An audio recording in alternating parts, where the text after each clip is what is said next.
Slightly. Right by it. Right by it. Okay, very good. Here we are, 1,800 yards, a little over a mile. Decided to test the Creedmoor out today on a whim. Was just re-zeroing the rifle after getting it painted.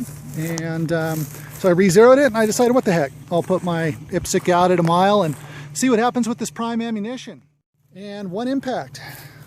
I had 2 of the 10 that went in with no miss indication. One of them did indeed hit the target. Here it is. And it looks like it was coming in pretty slow. I'm not surprised. I'm at about 4,000 feet elevation here, but that's still subsonic if shooter's correct. And the come-ups in shooter were just about right.